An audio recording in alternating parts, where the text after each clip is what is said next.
ईशान गादी आप सब देख रहे हैं सारा अधिकार। समस्त महाजन एक नॉन प्रॉफिट ऑर्गेनाइजेशन है जो 2002 में एस्टैब्लिश किया गया था एनिमल वेलफेयर के लिए, एनवायरमेंटल कन्वर्जेशन और रूरल डेवलपमेंट और ह्यूमैनिटेरियन सर्विस के लिए। और इसमें जो है गौशाला और जो गायें जो है जो जख्मी हो जाती हैं उनका ट्रीटमेंट किया जाता है, उनके लिए एम्बुलेंसेस है। और अब तक 1200 से ज़्यादा गौशाला और वेटरनरी एम्बुलेंस जो है उसका अरेंजमेंट करके वो उनका ट्रीटमेंट किया गया है। और गाय के लिए जो है वो चारे का इंतज़ाम भी किया जाता है। और 1.5 लाख से ज़्यादा जो बैरन लैंड है उसे फर्टाइल किया गया। और ये सब गिरीश जयंतीलाल शाह जो कि मैनेजिंग ट्रस्टी है उनके लीडरशिप में ये किया गया। देश और दुनिया की तमाम खबरों के लिए देखते रहिए सहारा अधिकार।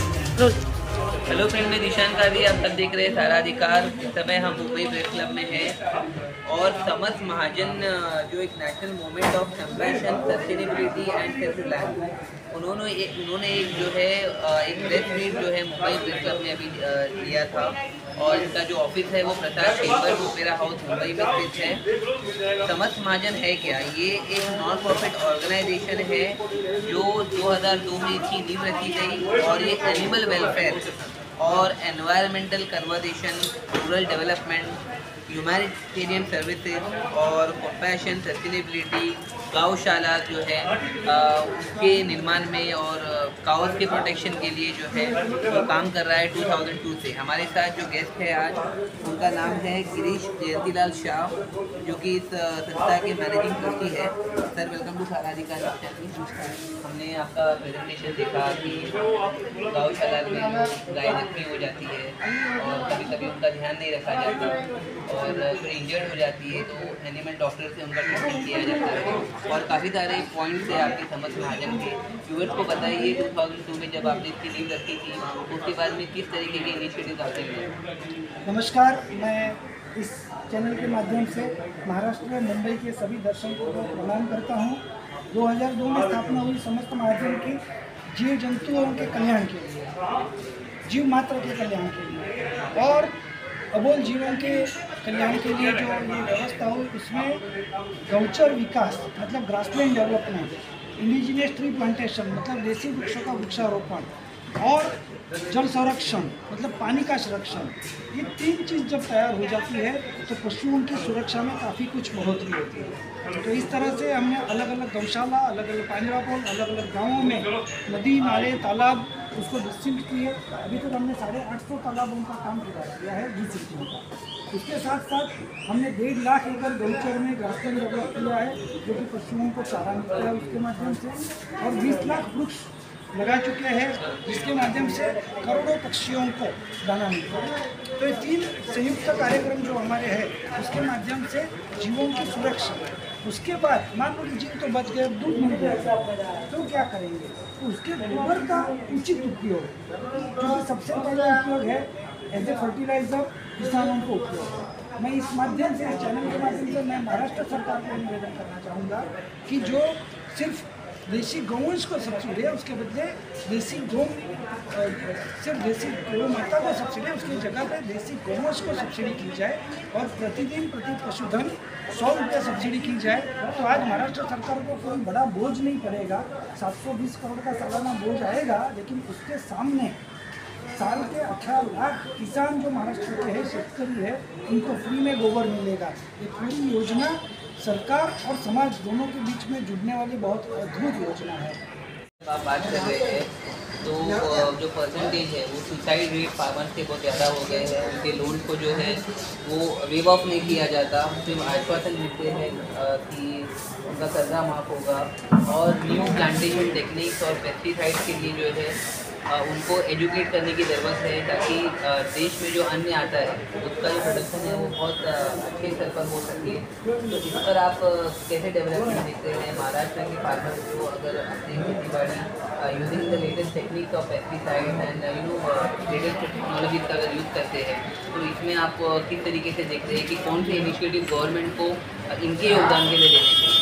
मैं तो मानता हूँ कि देसी कृषि पद्धति को अपनाना चाहिए। कोई लेटेस्ट की हमारे को जरूरत नहीं। हजारों साल से हमारे पूर्वज बहुत अच्छी तरह से खेती करते आते थे और हम जीवन जीते आए थे।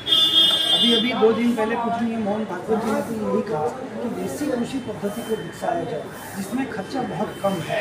केमिकल फर्टिलाइजर हेल्थ को भी हज़ार असर, पेस्टिसाइड्स हेल्थ को भी हज़ार असर। उसी जगह पे देसी गौ माता गोवंश का गोबर उसके आधार पे यदि खेती हो गई तो आप ये समझो कि खर्चा ही कम हो जाएगा। अब खर्चा ही कम रहेगा तो किसानों को आत्महत्या करने की भी जरूरत नहीं पड़ेगी। फार्मर क्वालिटी यूज करती है गोबर का जो बहुत कम मात्रा में, क्योंकि गोबर अवेलेबल नहीं है।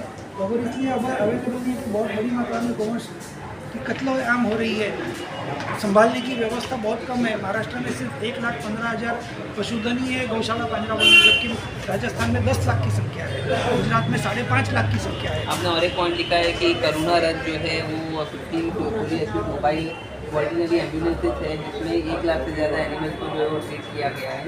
तो जो एनिमल लवर्स है और सड़कों पर भी हम देखते हैं कि जब गाय वगैरह होती है तो अगर कोई ट्रीटमेंट करवाना चाहेगा या मान लो कोई एनिमल का अगर एक्सीडेंट होता है, जरूरी नहीं कि गाय हो, कोई और भी एनिमल हो सकता है वो, तो उसके लिए आपको कैसे कॉन्टैक्ट कर सकते हैं और आपकी संस्था जो समस्त महाजन है उसे लोग कैसे जुड़े? सभी का स्वागत है समस्त महाजन में। जिनको भी जुड़ना है अच्छे कामों में उसके लिए तो कोई मना है ही नहीं। बाकी रही बात कि कैसे कोई जगह पे आप घायल बीमार पशु या पक्षी को देखें तो आप 1962 डायल करिए, बहुत ईजी है। भारत सरकार ने पूरे भारत में व्यवस्था रखी है 1962 animal ambulance on spot. Maharashtra में ऐसी कुल 80 एम्बुलेंस अभी कार्यरत है। गुजरात में 450 एम्बुलेंस है। महाराष्ट्र की सिस्टम थोड़ी स्ट्रॉन्ग नहीं हो पा रही है।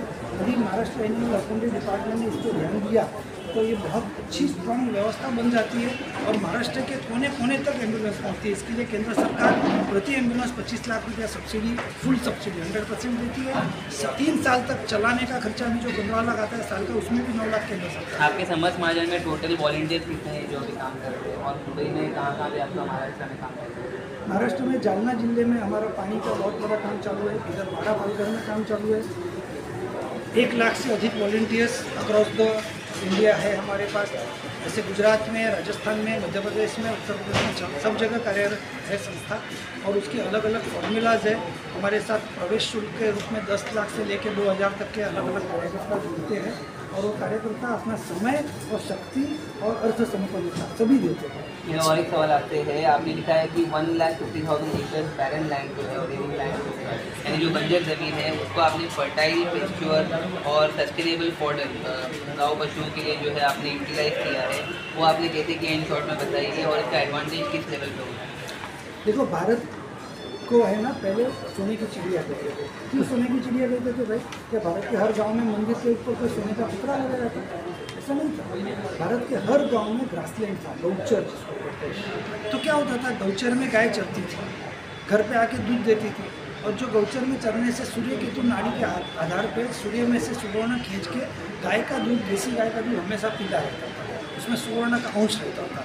तो मेरा भी यही कहना है कि यदि भारत को वापस 5 ट्रिलियन में प्रधानमंत्री मोदी जी ने जो सोचा है उससे भी डबल 10 ट्रिलियन की इकोनॉमी हो सकती है भारत की, वो तभी जाके होगी जब भारत के हर गांव का ग्रासलैंड होगा, हर गांव के नदी नाले तालाब और डिसिल्ट होकर उसकी मूल व्यवस्था पे आएंगे। हर गांव में 4,000 देसी वृक्ष, बरगद, पीपल, नीम, आम, इमली, औदुंबर, जामुन इस प्रकार के देसी वृक्ष लगेंगे। ऐसा जब हो सकेगा तभी जाके भारत वापस समृद्ध होगा। आपने लिखा है कि desilted and revive 900+ lake, ponds and river जो है resolving long pending water scarcity in over 900 villages है। बिल्ड क्लाइमेट रेजिलेंट मॉडल से रेन वाटर हार्वेस्टिंग भी आपने किया है। कि 900 लेक को जो है आप किस तरीके से यूटिलाइज कर रहे हैं और उसका एडवांटेज किस लेवल पे हो रहा है, ये हमारे जालना जिले में हमने अभी तक कुल 350+ बनाए हैं। तो वो उसका बेनिफिट हमको नहीं होता है। जिस गांव में हमने तालाब डिसिल्ट किया, पानी तो वहीं भरेगा, तो वहीं भरेगा तो वहीं से रिचार्ज होगा, तो उस गांव को बेनिफिट होगा। हमने तो उस गांव के बेनिफिट के लिए काम करके दिया। वैसे हमने राजस्थान में काम किया, कच्छ में काम किया, पालीताना विस्तार में काम किया, अभी इस साल बाड़ा पालघर में 2 साल से काम किया। इस तरह से टोटल 900+ हमारा गाँव वालों का रिस्पॉन्स कैसे मिलता है? गाँव वाले डीजल देते हैं। अब यदि हमारा काम अच्छा नहीं हुआ तो डीजल क्यों देंगे? अच्छा पॉजिटिव रिस्पॉन्स आ रहा है, बहुत ज़बरदस्त, मतलब दूसरे लेवल पे रिजल्ट आ रहा है। Thank you. दर्शकों, ये सर आपने देखा है महाराष्ट्र में कबूतर को काफ़ी बैंड करने की कोशिश की जा रही है। उनको अगर कोई दाना डालता है तो उसके ऊपर भी सरकार फाइन लगा रही है। इसके बारे में क्या कहना चाहोगे? इसके बारे में हाईकोर्ट में माननीय हाईकोर्ट ने 13 लोगों की कमेटी बनाई है जो 13 सितंबर तक अपना रिपोर्ट देगी। उसमें मैंने भी अपना सजेशन उन्होंने मंगाया था म्यूनसिपल कमिश्नर ने, तो मैंने भी मेरा सजेशन भेज दिया है कि आप ब्लैंकेट बैन नहीं कर सकते हैं, आप कंट्रोल मॉनिटर्ड फीडिंग करो। सुबह 6 से 8, शाम को 4 से 6, ऐसे 2 टाइम आप फीडिंग कराओ।